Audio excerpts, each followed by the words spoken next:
Welcome to the OVAReact podcast, proudly sponsored by Johnny Walker, a bold flavor for those who make bold steps. To be drunk in moderation and enjoyed responsibly, not to be sold for persons under the age of 18. In a society that puts women in a box. Let's overreact. I'm your host, Momo Hoya, and today I boldly showed up in this beautiful African or Nigerian-inspired gown. I don't know the name, but yeah, I am showing up boldly. Welcome to the OVAReact podcast. It's your girl, Lush Angela. I'm boldly showing up into 2024 with good vibes and selling experiences of good energy. It's your girl, Angela Wamboy, and I am just showing up boldly for my sisters that are in the house. Together we stand, and let's keep being our sister's keeper. All right, and Njeri, how are you showing up boldly today? I'm smelling good. Oh, yeah. I love it. All right, so Overreactors, we have the pleasure of being with the lady in studio today who is someone that definitely stands tall against all odds. This is a woman who definitely is the epitome of walking bold. We'd like to introduce Njeri Migwi, who is the executive director and co-founder of Usikimye, which I believe in the power of words. And in Swahili, that means do not be silent. This is a grassroots-based organization that focuses on preventing and also supporting victims of sexual and gender-based violence. Njeri, we want you to say hello to our overreactors. Tell them who you are and let us know, how did you arrive at this point? Because the work that you do in the community definitely is a life calling. My name is Njeri Migwi. I work for an organization known as Usikimye. At Usikimye, we work towards ending the prevalence of gender-based violence. I believe that gender-based violence is something that we don't like talking about. We are very comfortable hiding it. And the problem with hiding something like that is that it festers. It's like a wound. And if it is left untreated, then it festers. And in Kenya, it has continued to fester. And let me give you an example. Last month in Eldoret, a 2-month-old child was raped. And the child died. What does that say about our community and how we hide things? And this child was raped by a relative. When did we arrive as a society to that place where we are very comfortable with things like that? The Eldoret hospital said they had 400 cases of rape last month. And that is what happens when we don't talk about things. That's what happens when we hide things. And coming from a society where we are conditioned not to talk about GBV, we are conditioned to know that we have a creepy uncle. And all of us, when we see him, there's a way our mothers, corner the children. That means we all know, but we are all not willing to speak out. And what happens is that children remain being violated. Women keep on being beaten. There's so many things that keep on happening in the society that chooses to keep silence. So we at Usikimye, and I as a person, have made that bold decision to talk about it, but digitally, and to actually do it on the ground. So your definition of a bold cause, and you are such a bold woman and you're doing such an important work. We want to give you your flowers. While I'm still here? Yeah. And receive them. What are your favorite flowers? Alsamaris, carnations. Those flowers that nobody seems to really, like morning breath, daisies, that combination. I love flowers. I'm a flower person. I make sure I buy myself flowers twice a month. You see, just a Saturday, blooming in this room. So obviously every year there's the 16 days of activism, and which is in line with your work of not being silent. And it's a calling for all of us to globally recognize that there are challenges faced by anyone, to be honest. It doesn't matter anymore whether you're whatever gender you are or whatever age you are. With globally recognized days or actions, how do you think they help in terms of bringing more voice to the voiceless and bringing more voice to the actually raising awareness on the challenges faced either on a local level or an international level? And what are your views? And what else? How can we all get involved to speak more? I was telling Angela earlier, 16 days of activism is a very good thing. right? Because all of us for 1 minute, for 16 days in a year, we suddenly focused on GBV and thinking about the consequences. But as an activist, for me, GBV is 365 days. And I feel like I wish those days were scattered along the months and not just 16 days at that particular time and then it's done. And then now we wait until next year when everybody will now have a call, an action call, come together and let's talk about GBV. Well, the whole year and with the statistics that we are armed with, I wish those resources that are poured into those 16 days of activism actually were poured into the people who are on the ground doing the work. Because most of the time I find that companies will call me or we'll come together and do a march or do a run and, just talk about 16 days of activism. Then what? For me as an activist now, it doesn't work. I feel like, no. What can we do in our own capacity? So not everyone will have the opportunity to open their homes or start an organization. What are some of the things that we can do in our capacity? Is it that we share it online? Is it that we try and listen more, I guess, as one of the things that we were talking off topic? Our mantra at Usikimye is you and I can end gender-based violence. Now look, not everybody is called towards ending GBV. Not everybody's going to open an organization, and you shouldn't really, because it should be something that you really want to do. But there's so many ways in which you can help. Look at your friends. How many of us know somebody? We all know someone. I can assure you, if you look closely enough, you know somebody who's going through GBV. Because the current statistics that KNBS gave, that's Kenya National Bureau of Statistics, in July, they say that 1 in 3 women in Kenya. So we are 4 women, 1 in 3. So that should already tell you statistically what we're looking at. So which means if you're in a gathering of 3 women, was somewhere there, one of you is going through something. Now, do we talk about it? Is it a conversation that we're willing to delve into? And are we those people who say, 2 people who sleep together, they share duvet. What can we do? She keeps on going back. My God, I'm so tired. And, such like conversations. These are conversations we need to talk. Do you talk to your children? If you have children, or you have nieces and nephews, you have nibblings, do you talk to them? Do you really, really look at them and talk to them?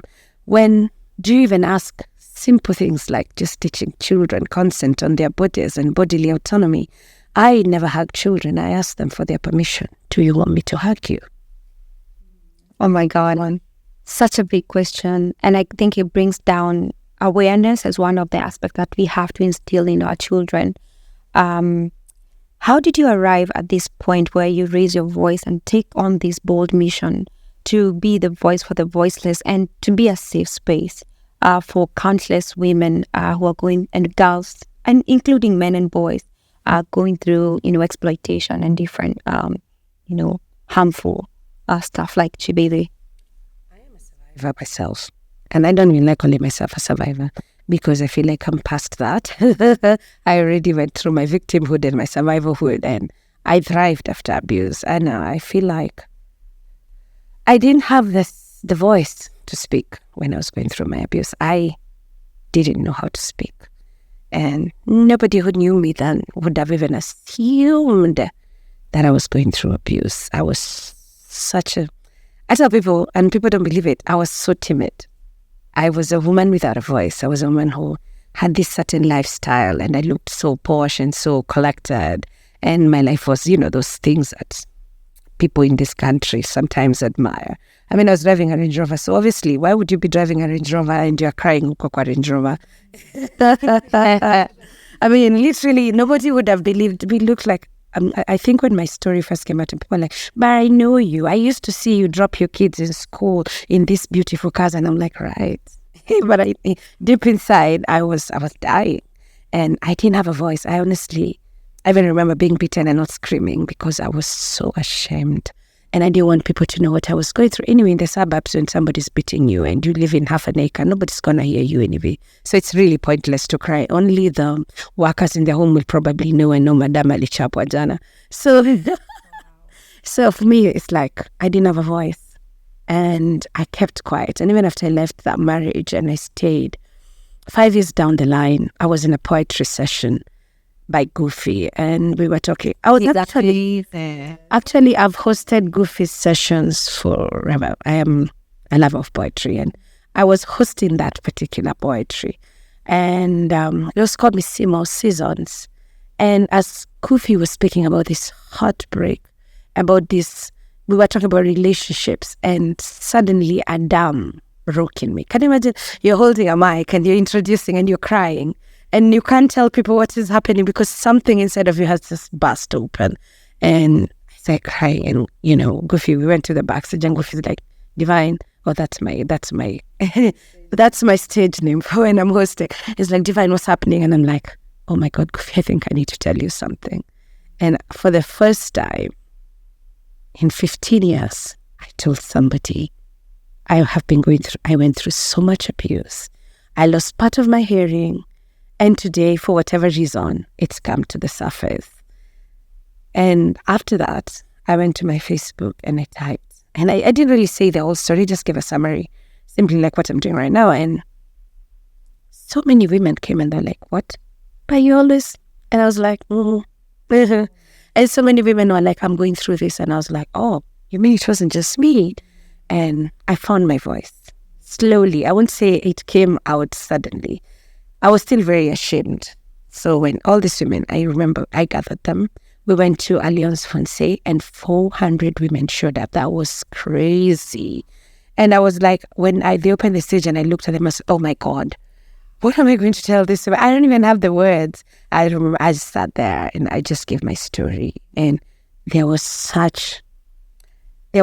crying and breaking. And after that, how did it feel to be in a room of other people who also were silent and had been going through similar or worse, whatever it is? How was it in that? How would you describe that moment, finding, I guess, a tribe that you could just honestly speak boldly and share whatever happened? I think the first thing is relief, like I'm not alone, which is, it's ironic because imagine finding that you've all been abused and there is relief in knowing, oh, I'm not the only one. And then that is when I realized a voice is needed to speak about these things in a different way and in a different manner from how these things have been spoken about. And when I started talking to most of these people, one of the commonalities was nobody was talking about it. We were all ashamed, and there's such fear because shame narrows you down and boxes you and makes you be afraid to speak up. Yes. And you're like, why can't you speak about it? And one of the challenges I've actually given to churches is like, if you're talking about 1 in 3 and majority of the people in your churches are women, shouldn't gender-based violence be a topic that is addressed by the churches? Because if it starts from the pulpits, because Kenyans seem to love these things, then maybe the awareness would catch up. We can't just be preaching other things and leave the most crucial things, because if people at home are hurting, the thing is people are hurting and they do not know where to remove this hurt. And the other thing for me was like, my kids are teens, and one of the things they told me is, we wished we could have removed you. And that hurts. There is a level of hurt when a child tells you, I hated it when daddy beat you.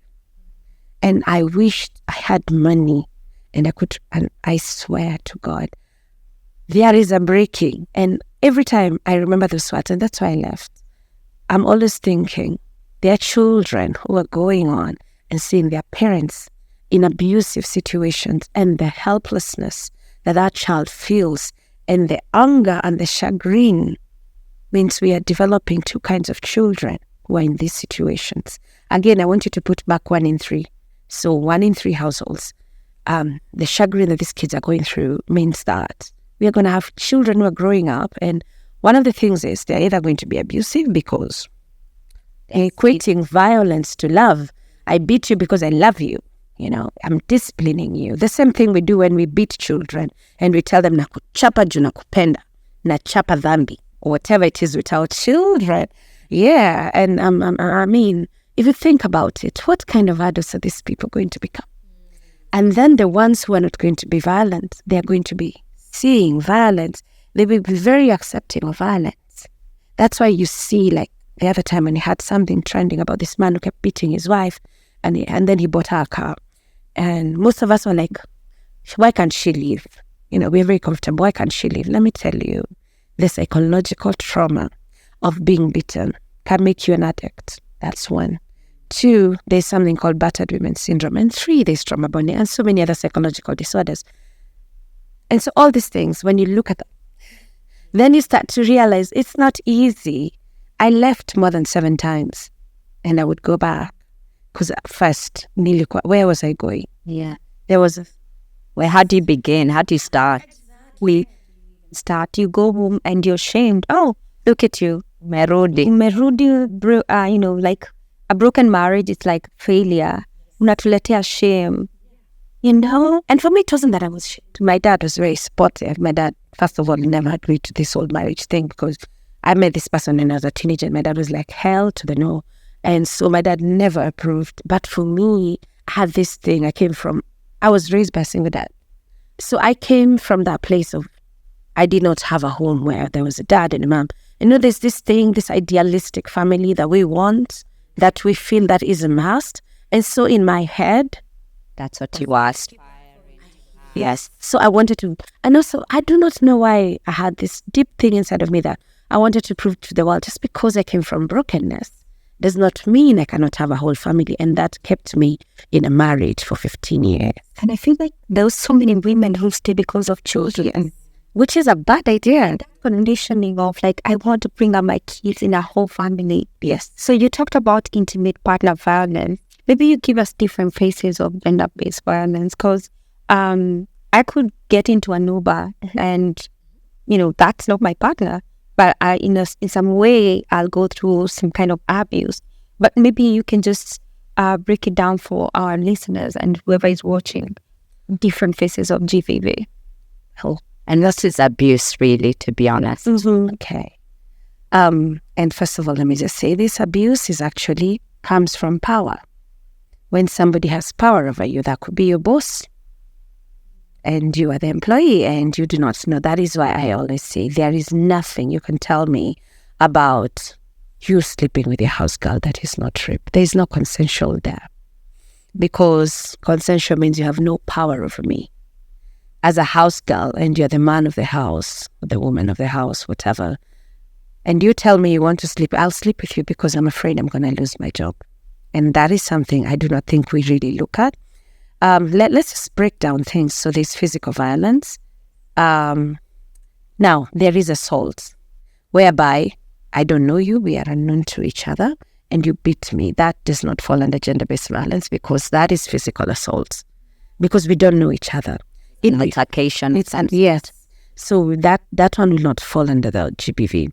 What falls under GBV is there has to be a form or a level of intimacy. In GBV, you will see that we have different things. We have rape. Of course, rape. Most of us imagine rape as being a stranger who jumps on you and rapes you. But we have different forms of rape. It could even be with an intimate partner where consent has been withdrawn. Something that people do not even like talking about. So there's stranger rape. There is child sexual abuse, where children are raped. We call it defilement or molestation. And this is to parents and to most people. I want you to know that 99% of the times, children are molested by those closest to them. That could be relatives. That could be people like, for example, your teacher, your priest, your imams, your family, family friend, your neighbor, people the children trust. It's very unlikely somebody's going to come and grab a child and rape them. But the people children trust are the people that call children. And then they tell them, I'm going to kill your mother. And this is why we as parents, we as guardians of children, we as people who are responsible for children, need to start talking to our children. I know we do not like talking about these things, but let me tell you, be very aware. We handle at least a case a day. That's a lot. And these cases don't just come from, because most of you are assuming because I work within a low-income area, that's where the cases come from. No, we do cases across the country. And so I can tell you statistically, that is what it is. So this is very important for you to note. Make your children aware, teach your children, not just stranger danger, but also the danger within. So we're looking at that. Then we're looking at cultural offenses like FGM. And when we talk about female genital mutilation, most of us think, that one is done. We stopped. No, it's very much here. It's very much happening. This is December. This is the season. Oh, yes. There are cultures where a girl will not get her husband because she's in cut. Like Korea actually happens very, very, very openly. It's not even a hidden secret. it's an area. It's an order. Yeah. And it's done very, very, oh my God. There are people working there and shout out to them. But I still get cases and it's terrible. But then there are people who live in the city, who know better. People who live in the diaspora who bring their kids back here home for the cuts. And it's 2023. We are still doing this. So many communities I will not be mentioning, but you know yourselves and you know what you're doing. And we need to end FGM. There is no reason why we are doing FGM in 2023. Especially the last stage with the small hole, And that, yeah, is that what they call it? all of it. Yeah. None of it should be happening. Yeah. And now we even have cultural churches that are saying you're cursed unless you get the cut. It's insane. I mean, all of it.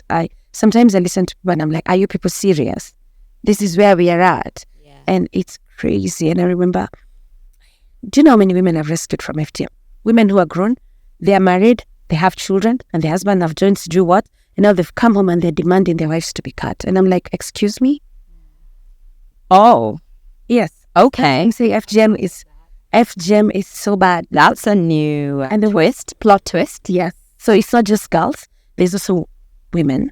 And then there's the fact that I remember this case in Juja. I should not have said that, but it's out there. We'll cut it out. Yeah, I rescued this woman. She had been beaten and really beaten, and she lost her pregnancy while I was holding her. And it was terrible. And the only reason they wanted was because she refused to be cut. While pregnant? While pregnant. Every story that you tell is just giving me shivers right now. Like I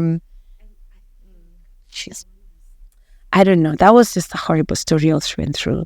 Because we were in a car, we were bleeding, it was raining, we were muddy. I'm trying to rescue her big son and I'm unable to, and we are being pelted with stones and we all almost died, both of us. And I was like, why? Njeri, what is this you're doing? But seeing her after all of this, surviving and getting on her feet has been an amazing journey. So when I tell you FGM, these cultural things, we need to stop. Some things are just nonsensical. And then we have early marriages. And early marriages show up in two ways. There are communities, obviously, that girls get married early. But that's what you think about when you think about early marriages, right? Yeah. And now, let me inform you about different early marriage that most of us don't talk about. Let me take you back to our informal areas where we live, underserved areas, slums. So you are 13, right? And your periods have started. And again, remember the story I told you about a mom not being able to afford certain things. So you went to work and you came with 200 shillings at home. Currently, pads are 80 shillings. Now, at what point is there a budget for pads? There isn't. So this little girl starts using, and I have seen it, the flour, when you cook ugali, the packets, I have seen girls use that. I have seen girls use these ohuru bags. And so there's a shame if it falls, because it will fall. Because even panties are an issue. Now, what do you think this girl will do? This girl will find a man and have sex with a man and get pads. At 13, you don't have the power to negotiate condoms. What are the chances you're going to get pregnant? Very, very high. So this girl gets pregnant at 14, she's a mother. Right? You live in a single room, you're all 5 children and your mother and your father. That is 2 extra mouths to feed. Your mother's going to kick you out. Chances are she also got married at 14. And so a 14-year-old gets married. That's how early marriage looks like. And the story continues, like the cycle just keeps going and going. And moving. And now we have a girl who did not read, who is illiterate because she didn't finish her school. She's never going to finish her school. She's gotten married to her first husband at 14. She's a child. A question, because you've brought something that sparked in my mind. So when these percentages are shared of abuse and its mothers, whatever, what percentage is from a low-income family? Does it matter? Like, does abuse choose? Is it more frequent in more like lower income families? That might be because of like lack of income. Let me say this: poverty does affect abuse, because poverty has no dignity. Let me tell you, when you're poor, you're frustrated, you're angry, you're hungry, you have everything else and also when you're poor, you're many. So statistically, it will look like you're more, right? Because in that half acre that I lived by myself, that made me one, right? But in that half acre, how many poor people live there? So statistically, what will look like it's a lot more. Damn. Njeri, you've unpacked so much. I don't know, ladies, I think there's so many things that we learned about. GBV is not just a blanket issue. It's so layered. We have the cultural aspect. We have maybe socioeconomics, just so many different things. But one thing that is unique to your initiative is your digital footprint. You do a lot of online storytelling, and these are not easy things to talk about.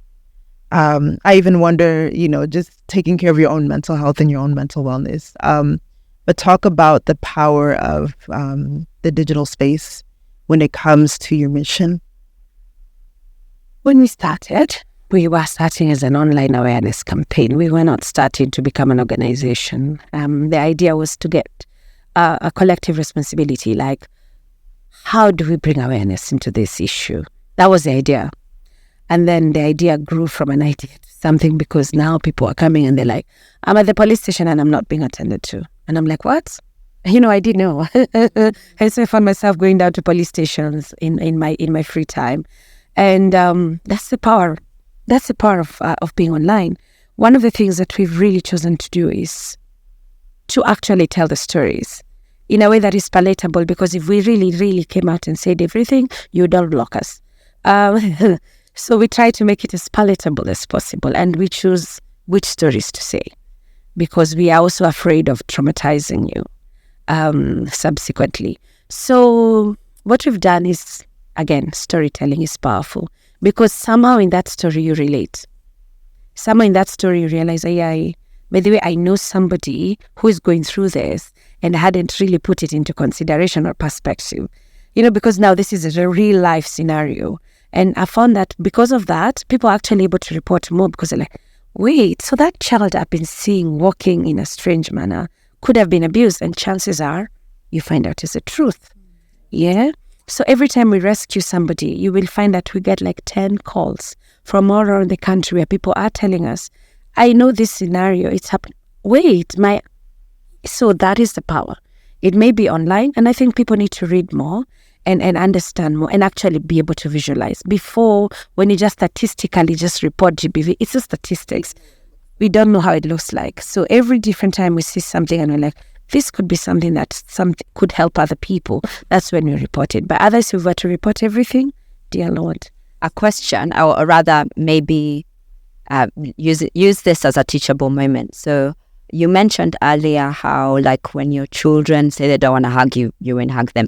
And so over time also, like, personally, let's say if any of them had kids, I would be like, hey, want to hug them. But then if they feel like they don't, I'm not going to force it. Because I remember when you were younger, I'd be like, hug auntie, hug uncle. And so over time, the child doesn't know boundaries and doesn't come and tell you, uncle touched me here or auntie touched me here.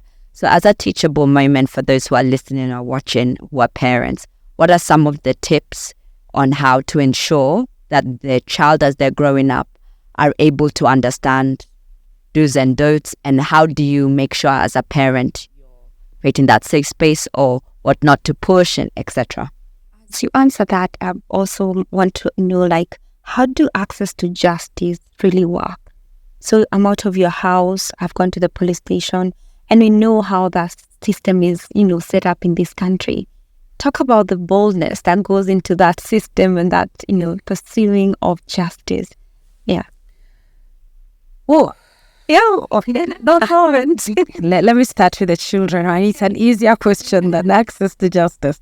I feel as parents, we need to start looking at the children in our houses as humans, not just something we got. I need us as Kenyans to start treating the little ones in our houses as little humans who are growing and who have humanity and who have body autonomy and who have autonomy over themselves. I feel like we treat children like they're nuisance, like they're just to be seen and not to be heard. I need you to start talking to your children, and I need you to start listening to your children. And I need you to know that talking to your children, as young as they are, I believe when a child starts, from the age of 3, you can start teaching your children about sexual education. I know, scandalous, wow. But you can't imagine. Imagine all you need to do is tell and call things as they are. This is a hand, this is an eye, this is a vagina. This is a penny. Stop calling them cookies. Stop giving them names. That is how a child comes and says, Auntie touched my cookie. And then you have no idea which cookie Auntie touched, which cookie Uncle touched. And now your child is being... Like the way people say birds and the bees. Yes. What is... I've never... Why? I don't understand why we have this hypocrisy around sex. It's like we are photocopied. No, we are not. We have sex and we do not get TVs. We get children. Now, those children that we get, can we talk about to them in a way and in a language that a child understands? You're 3, I'm washing my child, I'm telling my child, nobody should touch you on your vagina. It's that simple. Kuna mtu alikuguza hapa, mami, is there anybody? And then the child would tell you. And I remember one of the cases, which is interesting, because this came from very upmarket place, and somebody called me and said, Njeri, I never thought I'd make this call. I support your cause. And I was like, oh, one of those. Okay. What is happening? And then she told me, my maid has been touching my child. By the time we took that child to hospital, that child had herpes. I am so angry because that's a 4-year-old child. Do you see the importance of talking to your children? You're upmarket, you think you're insulated, you're not. You think GBV is a poor people thing, it's not. So now your child has a permanent disease, which could have been avoided if you come home, wash your child, and talk to your child. Teach your child, even as you're wiping them, this is how we wipe. All right? Let anybody touch you. It was such a bad case. It was in the news. It was in the newspapers. But this is a case that came from us. And, And so these are some of the incidents that you wouldn't think about your maid. So like think it to Mo's question about like justice. So now in that scenario, where do you start? Where do you begin? You call me, that could be a place. You call 1195 because first of all, you're confused. This is your child. I can't even imagine the rage that you're going through, the anger, the frustration. First, take the child to hospital. We have hospitals that actually do. Let me tell you, access to justice without evidence, you're going nowhere subsequently. So I need immediately something like that happens. Please, please, please. We have GBV, we call them GVRC, those are so gender violence recovery centers. So Nairobi women, any public government hospital. So I'm talking about Kenyatta. And when you go there, don't go to casualty, ask for the GVRC so that you can be given that priority of treatment.